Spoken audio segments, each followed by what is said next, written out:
Made it to the Derby World Cup in Yorkshire, England, even with the volcano in Iceland. Worked on my bike a bit, and I went over to the start to watch the ladies on the big screen.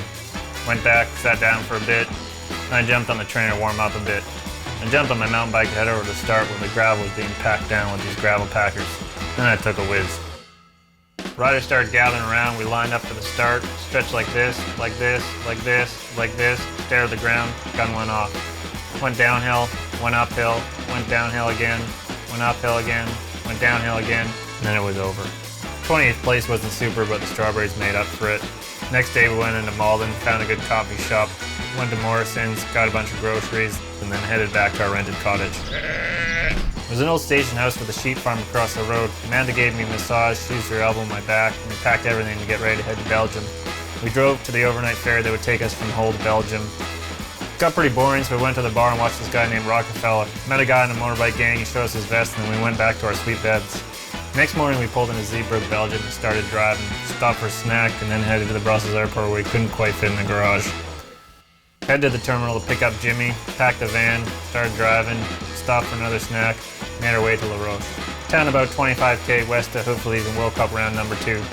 We're staying in Hotel La Haru and renting our own 2-story micro house.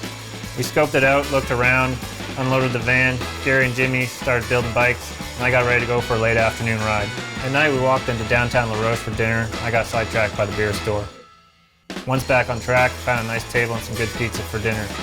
Next morning, Gary and I sat around, looked in the cupboards, and headed into the grocery store to stock up for the week. Made some coffee with my bird grinder and single-serving French press I travel on the road with. Sat around the living room, sat around the patio, made myself a salad for a snack, went downtown for dinner. Next morning, I pumped up my tires, had a bowl of tea, went downtown and got distracted by the beer store. Got some cash, got some coffee, got some beer at the grocery store. Then we headed over to Hoofleys to get the van situated at the expo area. Got my bike out, went and did some practice laps. Later I talked to Gary from the balcony, had a snack, had another snack. Then I headed over to Team Canada House to get a massage from Amanda. Went home, had a beer, cooked some food. Next morning I watched a baby turn into a boy on TV. Put fenders on my road bike, got my shoes on, headed out for the ride to Hoofleys past cemeteries and farms. Got there, looked at my bike, measured, adjusted, got my photo taken, pumped, measured again, headed out for a lap on the course. Wasn't going to ride my mountain bike again until race day, so Gary washed it up, lubed it, and gave it the once-over to make sure everything was working perfectly. Later, chatted with Gary, had a beer, and then we walked downtown for dinner. We ended up going to this Italian place that had mirrors all over the ceiling. Next morning I hung out on the patio, walked back to the house, drank a bowl of tea and watched Karate Kid 2 on TV. Headed out for my last road ride before the World Cup the next day. I got back, chopped some garlic, cracked some eggs, chopped some mushrooms and sprinkled cheese on a delicious omelet and ate it. Later on, had beer, helped Gary make some risotto in the kitchen. Next morning, hung out on the patio, walked back to the house, had a snack, got my gear ready, put my road bike in the car, and headed over to the race in Hoofleys. Start finish was downtown and there's tons of people around. Started getting ready, put my kit on, fist pumped Gary and head to the start area. Got on the train to warm up, it started raining, kept warming up, and we got on the start grid. Got denied a high five by Amanda and then the race started up a steep pavement climb. Rode beside a beautiful river, went uphill, went downhill, went uphill again, went up a steeper hill, went up an even steeper hill, and then it was over. Started riding my bike back to the van, then I'll get cleaned up, jump on the trainer, have some food, pack my gear, head back to the house, go for dinner, go to the airport, fly home for a day or two, go for an easy ride, head to the next race, go to the grocery store, stock up food.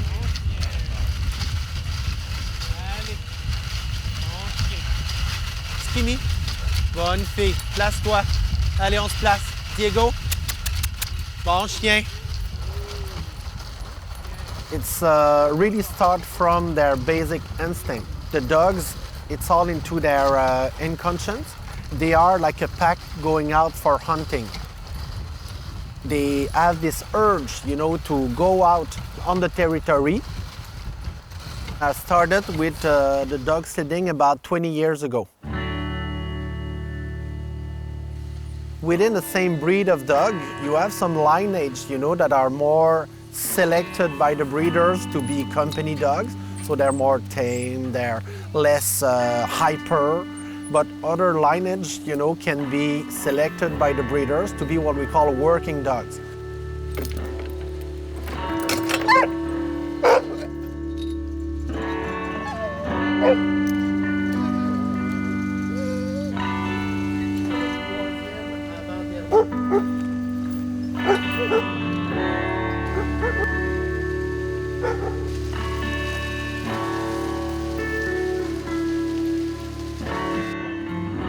So the working lineage is their parents and ancestors have been selected for their working qualities.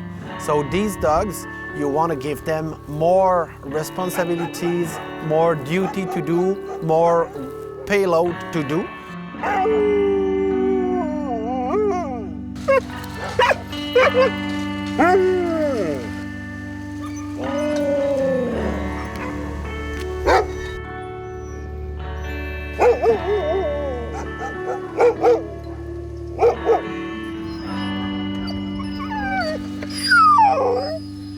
If you don't follow the instinct of that dog, he will feel useless and he will feel that he's not at the right place, and he's going to have all sorts of deviant behavior trying to fill the emptiness of his non-working life.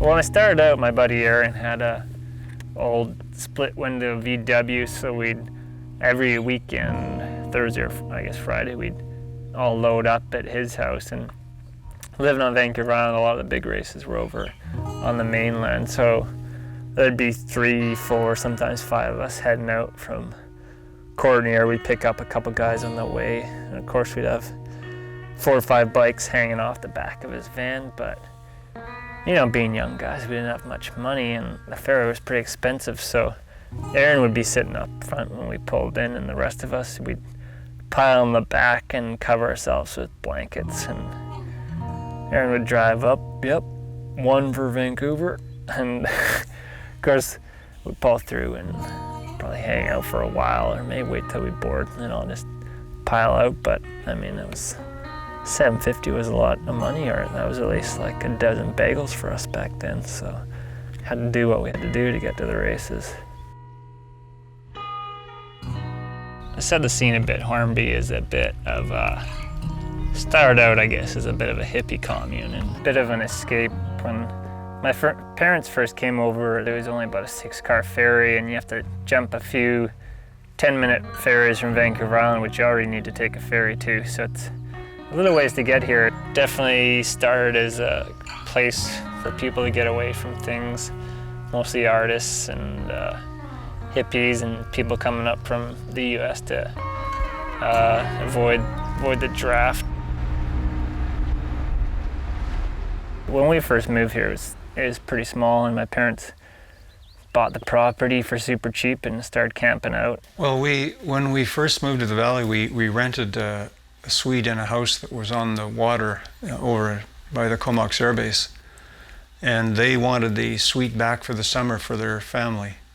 So we had to move out, and we had originally decided to drive across Canada and back, but we had been over here for a short trip and really liked the island, so we had just enough money to put a down payment on this lot. And so we did that, and we camped here the whole summer and had a wonderful summer. But we never had a cabin. We camped here for maybe 10 years about that. In a big tent. It's such a wonderful place. So much to do. There was lots of fishing then. You could just throw in our canoe, go out. We could see the fish feeding and catch a couple salmon. You could actually wait to see the salmon kind of boiling up on the water when they're feeding, and we just head out and catch our limit. Lots of memories of that, just buzz bombing, catching salmon out on the water here, and just running around on the beach, collecting stained glass.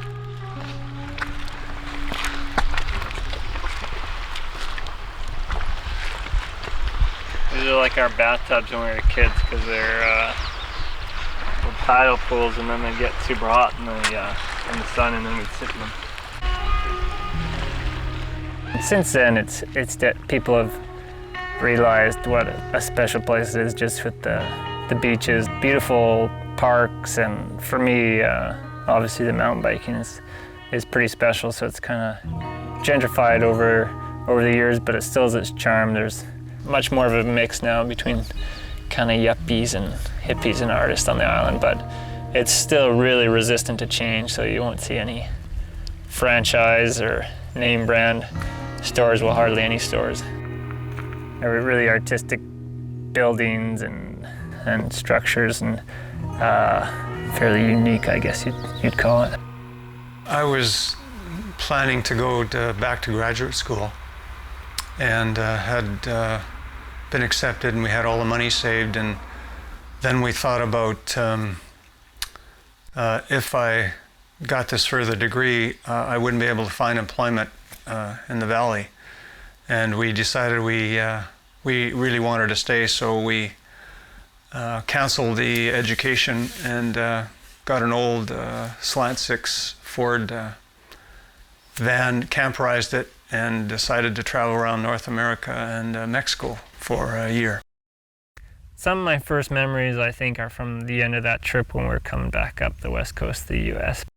When I got back from the trip and I realized what it had meant for us in terms of family values and bonding with the kids, it was just, I mean, there was no question that the money meant nothing. The experience as a family and the bonding we had, particularly me with Geoff, because he would go to mother rather than to father, but by the end of the trip he would come equally to either of us, and it was a pretty neat feeling for me as a dad. It was this pretty small little van. People all wondered, how on earth are you guys going to travel in that van? We had to take and make a bed for Danelle over the front seats with plywood. And Geoff, there was a small compartment up top that we'd stick him there, but sometimes it wouldn't work, so he'd end up sleeping on the floor between the front seats. And always they'd end up coming in bed with us, which is just like a 3/4 bed at the back of the van.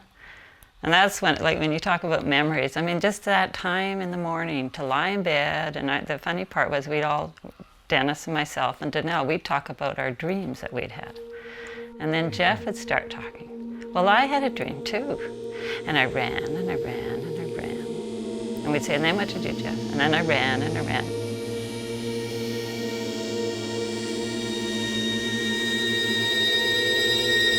I mean, it was obvious Geoff would just make up these dreams. He didn't really know. But the rest of us knew he wanted to participate and tell the story too. So it was time, I mean, we just never took time like that at home. My parents kind of gave me a pretty, I don't know if it's unique upbringing, but pretty healthy upbringing with all the travel and growing up, I guess, kind of on a hobby farm with pretty healthy food and lifestyle. The year we took off, we thought that would be a good year to build a cabin, so we planned to come back here end of April and spend 2 months building this cabin, getting it framed up and closed in.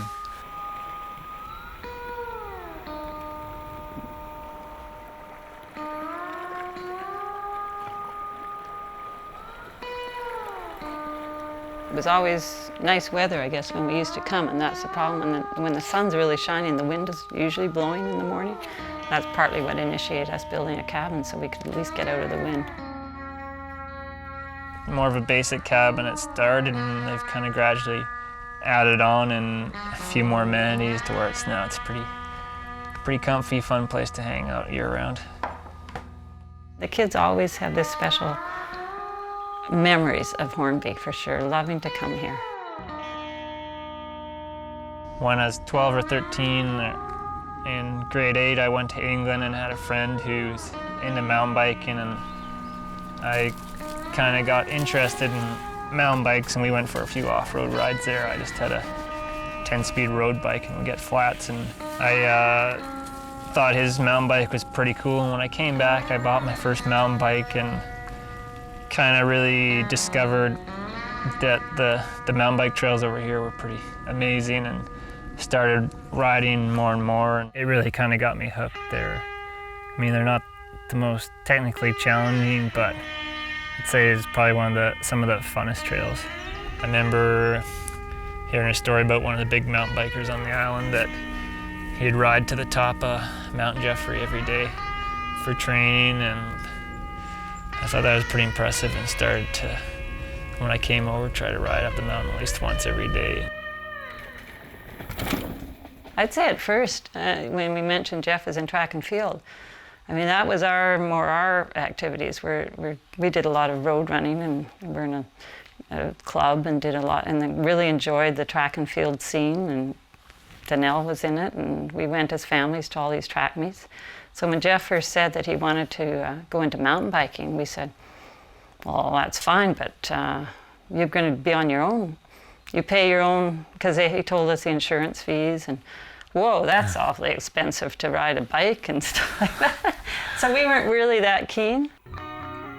Mountain bikers, especially when I started, were known as a bit of pot-smoking hippies, which caused some concern for my parents.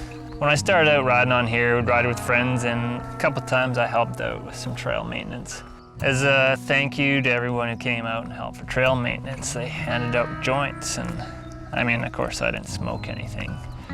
So I asked my friend Cale, and he's like, oh, let's go down to the co-op. So I went down to the co-op, kind of local gathering place, a few restaurants, and I traded my joint for a burrito, which I thought was a pretty good deal.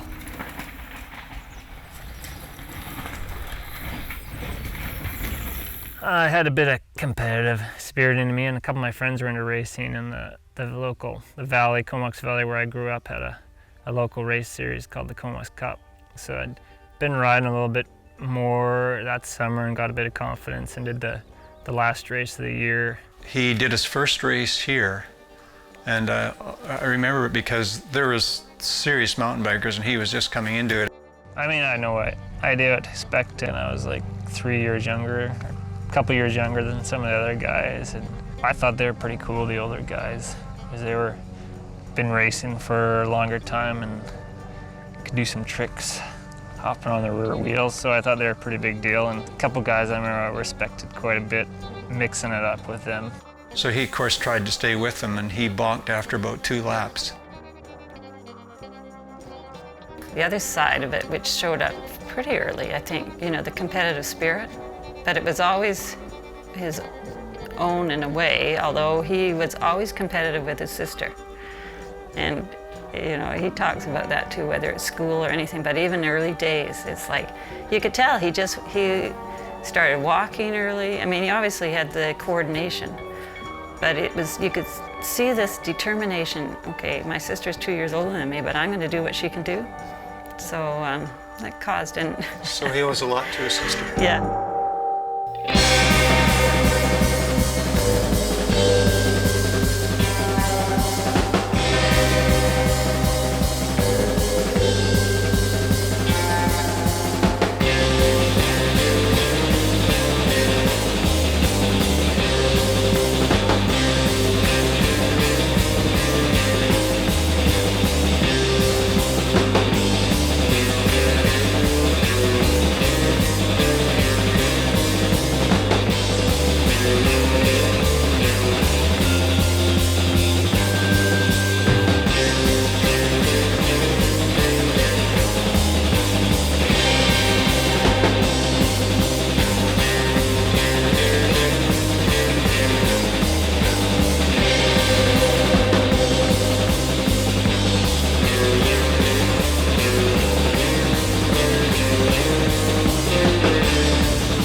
All of the dogs that we have here have a story. Diego, it's a dog that lived into a family living not far from here with his brother Benji. And these two dogs were running away from their house often, and they were following moose's tracks and chasing mooses. So the warden didn't like that a lot. That's against the law. So after 2 or 3 times where the warden followed the dog's track back to their house, they tell to their master that they couldn't keep the dogs because the proof that the dogs were running away too often. So they end up giving them to us. So now he's within our pack, Diego, and he's a really good leader. It had to be fun for them as if you were going to walk your own dog. When we bring the harness into the kennel, we have a bundle of about 6 harness per team of dog. You want to see the dogs all jumping up in the air, showing us that they're willing to go.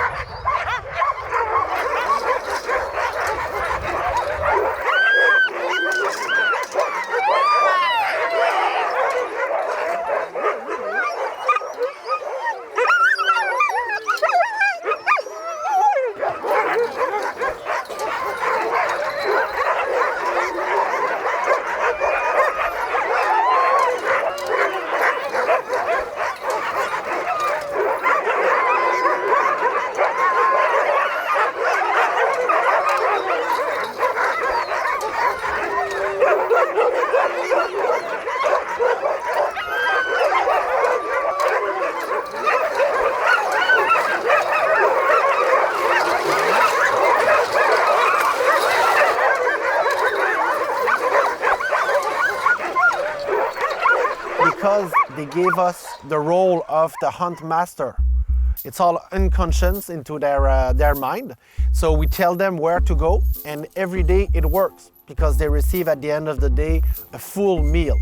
And they think it's because they have worked well that they have this food. It's their motivation to pull the sled. He thinks he's bringing, the food back for the pack. Same thing when you have dog trainers that train dogs to find explosive or lost people into the forest. The dogs have this urge to take his role within the pack. And once he do that and he feel appreciated by his master, then he feel that he's at the right place.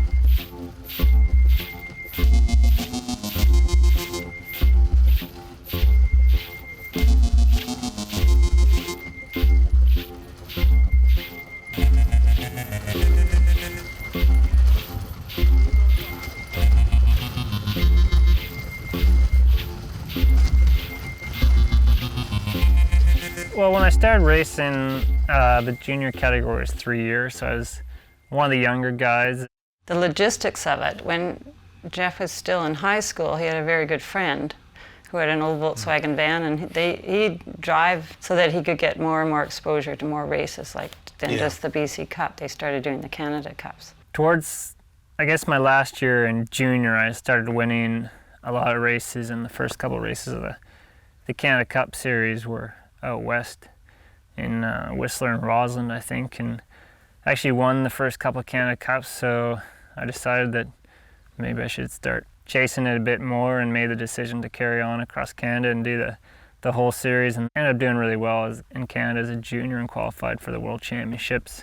And that was kind of really opened my eyes because the World Championships that year were over in Germany and Kirchzart in '95, and just experience such a huge event and seeing how big it was in Europe kind of got me hooked. Cross country, I out-sprinted a couple people for 99th place, so it's not like I did great, but I decided that I was gonna maybe pursue racing as serious as I could and see where it took me. The problem going from junior to senior was that some expect that they're gonna still be dominant. I was lucky to hook up with some good support and a really good coach. Jörg Feldman. And that was, I bet, the biggest part of Geoff progress. I mean, Geoff has that nature, obviously, to keep working at it.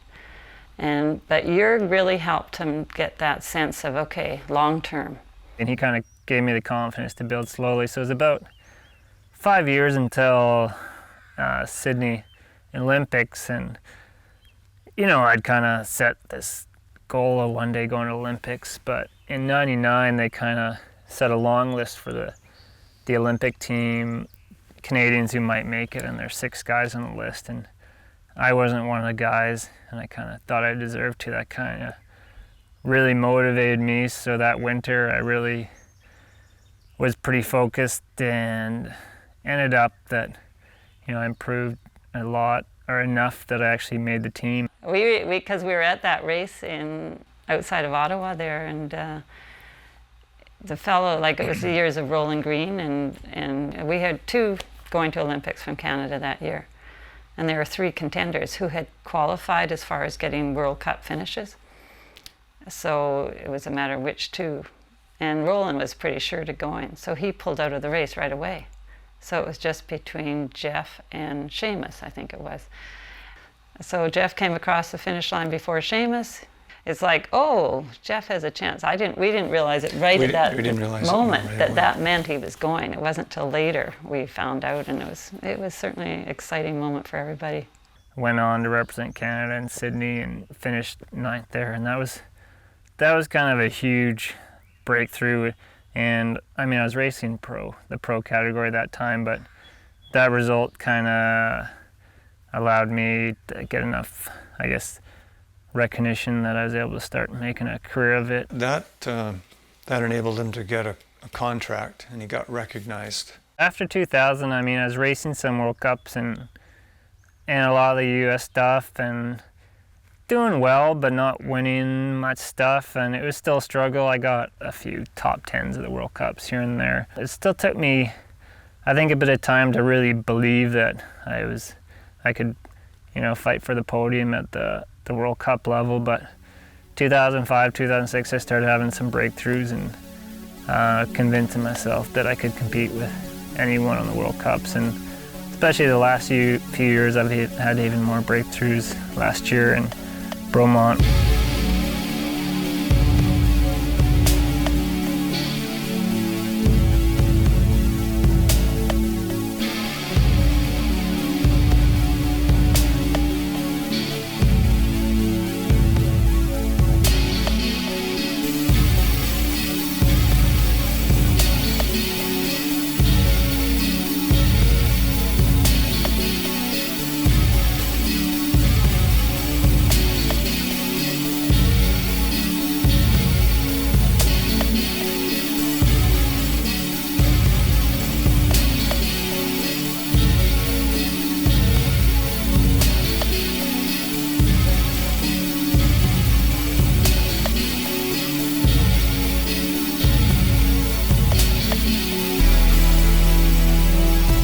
Winning my first World Cup gave me the confidence that I could go into any race and set that goal that I can win it.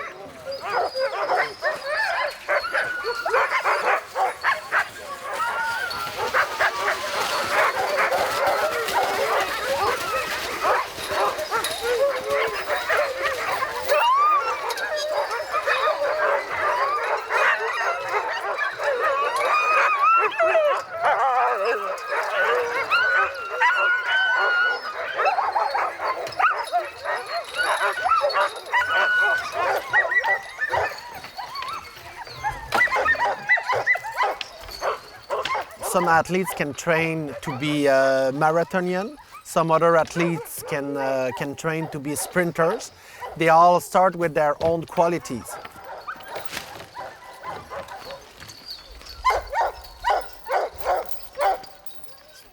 The type of breeding that we do with the dogs here, they're like loggers.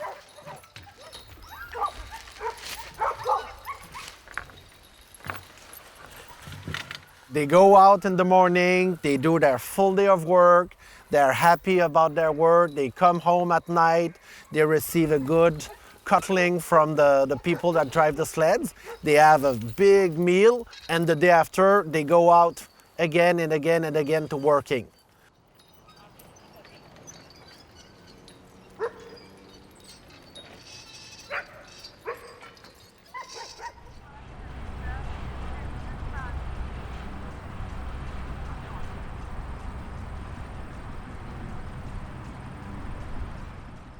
I think Geoff's sense of confidence that he can do anything on his own is a quality head. He gets that unwavering confidence from his mother. I'm a bit of a wuss. Indecisive. I know I came aware of that preparation, because when our daughter was doing either her master's, I think she did a whole interviewing of a number of athletes and finding out how do you set goals and what gives you confidence, and that's what Geoff expressed there. I remember reading his little interview with her, and that whole thing of preparation. You've got to be 100% sure of what and then you just race. You're not questioning everything. And that side of him, I would say it's been there for quite a while too. That knowing what he wants.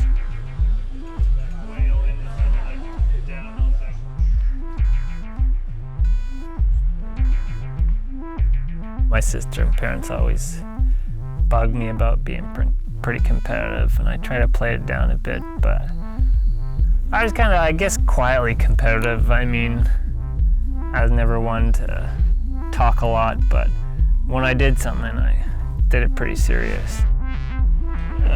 543, FE1 is 464. I don't know, I'm always one for numbers and records maybe, and I got into juggling soccer ball. Maybe grade 1 or 2, I took him to his first soccer camp. And these were these summer soccer camps where you went for a week every day and you learned about soccer. And the very first day, the coach said, everybody got a little soccer ball, and he said, if you could juggle, that's keeping the ball on your knees and feet without letting it touch the ground for 10 times, you'd win a soccer ball, this special soccer ball. So we came home that night. The camp finished about 3 o'clock, and Geoff started juggling, and had called him in for dinner, and he went out after dinner, juggled for another couple of he probably did it for 2 or 3 hours. By the end of that night, he could do 10 or 20 times. And by the end of the week, he could do hundreds of times, and I couldn't believe how he could focus and just keep doing it until he got it. I think I got up over 1,000 for one go, and maybe it was a bit obsessive, compulsive, or what. Good then, Geoff.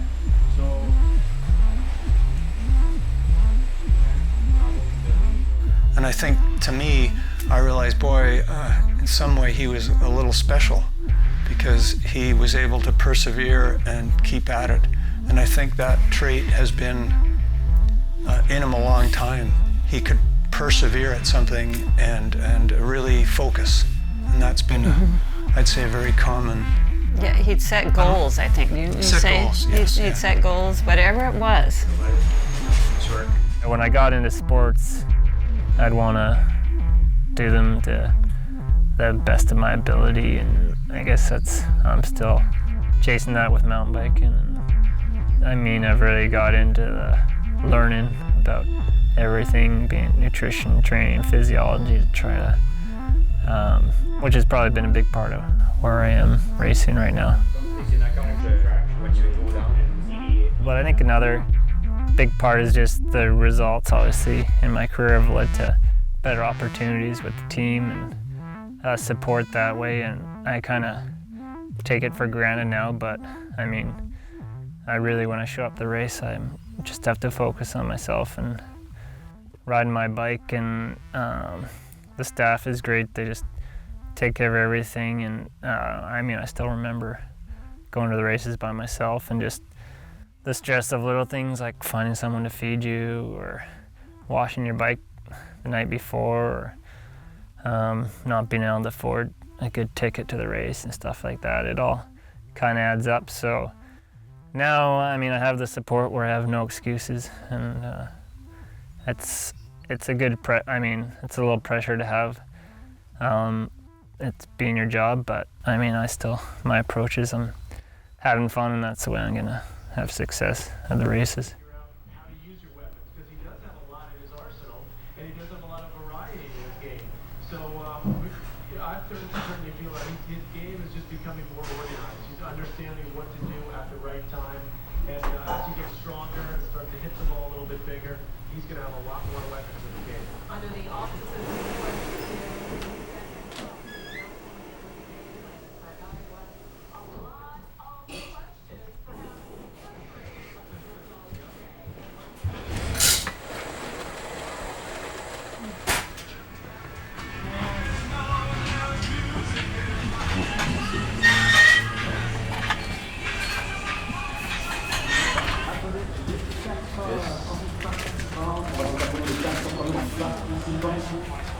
Want to head up? Do you know where the gondola is? Is it over here?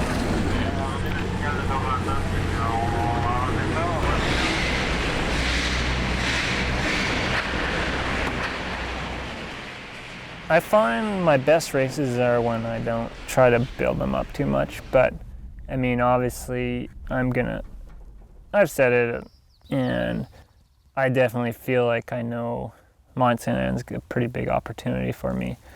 I've had a lot of success there, and having world championships in Canada, kind of in a time in the peak of my career, is pretty unique chance for me to do something special. And It's a big goal, for sure, to do well. He'll prepare, he'll be ready, but he knows that anything can happen on that day. And he knows that you keep an even keel, you keep it in perspective, you keep it in balance, and then when you get there, you're ready, you know. it's definitely my goal for the season, but another note, I know mountain biking can be pretty fickle and anything can happen, so I mean, I could not even finish the race, so. Oh,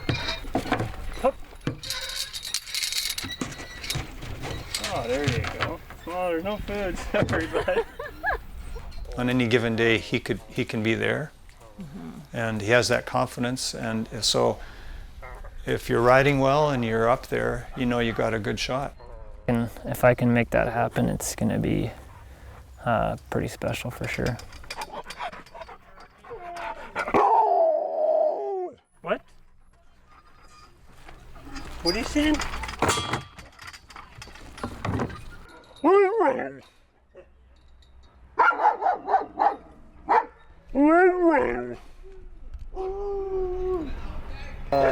I don't know, 3 to 6 dogs on the loose within the pen. So this way the dog, you know, they can keep their hierarchy into a slow evolution and get to know each other. So let's prepare even better for the winter. Yeah, I want to fight. But when I started with a full pack, you know, 12 individuals and more, then you really realize that they have a personality of their own, which is not exactly the sum of each individual. Right. It's really the pack is something else. Right. So 1 and 1 is 3. yeah, that's it.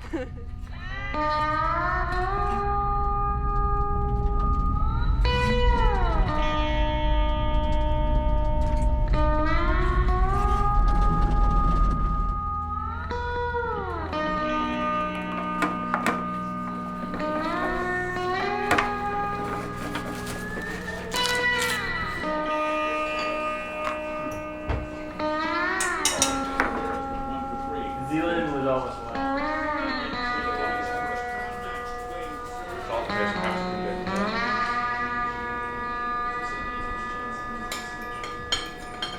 Faites un beau sourire et démontrez votre fierté. Fierté qui, justement, pour une 20e année consécutive, vient couronner le Mont-Sainte-Anne à titre d'endroit de prédilection. Là, c'est pas moi qui l'a dit. Il y a un monsieur quand même assez important tantôt qui en a parlé. Et puis, la Mecque du vélo de montagne à travers la planète. 6 or 7 skis.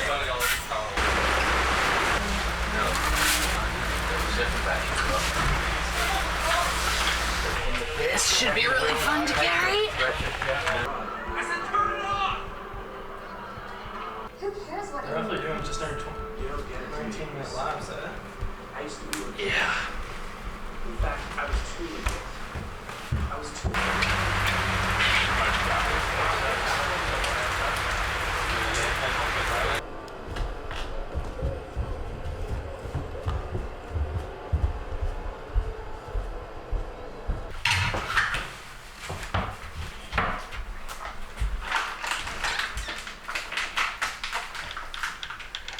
All right, we'll see you guys out there. Gotcha. You'll know if he was with us. Only if the heavens open up will we switch. There's a hell of a lot of wheels for one guy. Tanguy de l'Allemagne from Germany, plaque numéro 11, plaque number 11, Moritz Milets. De la Suisse from Switzerland, le numéro 15, number 15, Fabien Gizet. De la Suisse from Switzerland, plaque numéro 21, Ralf Neff. Le numéro 18, number 18, from the Czech Republic, de la République tchèque, Jan Skarlazen. From the Netherlands, des Pays-Bas, la plaque numéro 19, Rudy Van Hoets. Le numéro 14, number 14, from Canada, du Canada, Geoff Kabush.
I think this thing that kind of attracted me to this sport was kind of the complexity of mountain biking and the challenge of there being something different and always learning, and that's what kind of kept me in this sport long term. It's more an intrinsic enjoyment of the process and more of a personal challenge for me. It's not my ego that's driving, it's more of an internal motivation for sure. Improving, getting better, and not necessarily being focused on the best. I know a lot of athletes revolve and take a lot of the success and fulfillment, enjoyment out of that final result of standing on the podium or getting that medal or that big check.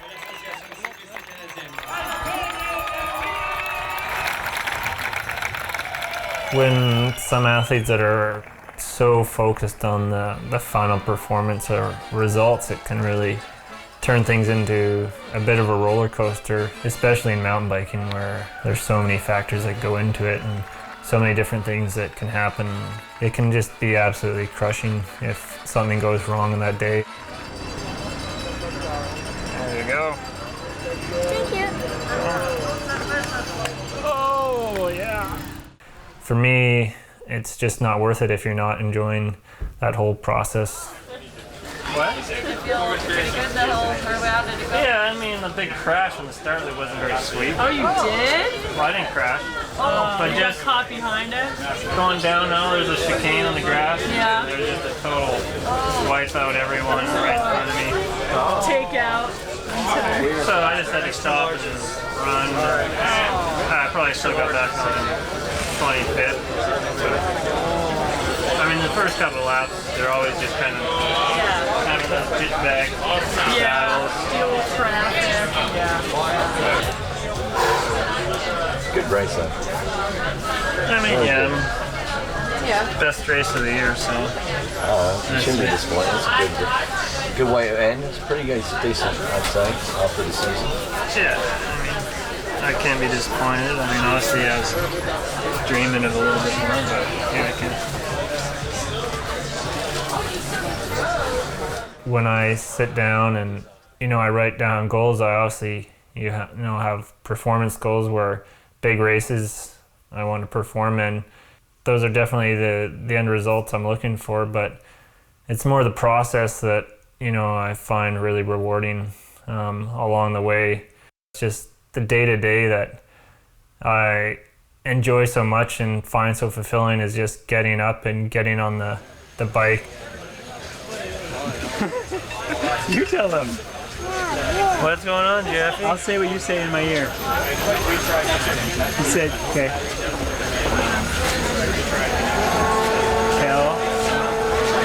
Tell my buddy, where's my swag? Where's your swag? We'll get you some stuff when I'm finished, Jeffy. Yeah, boy.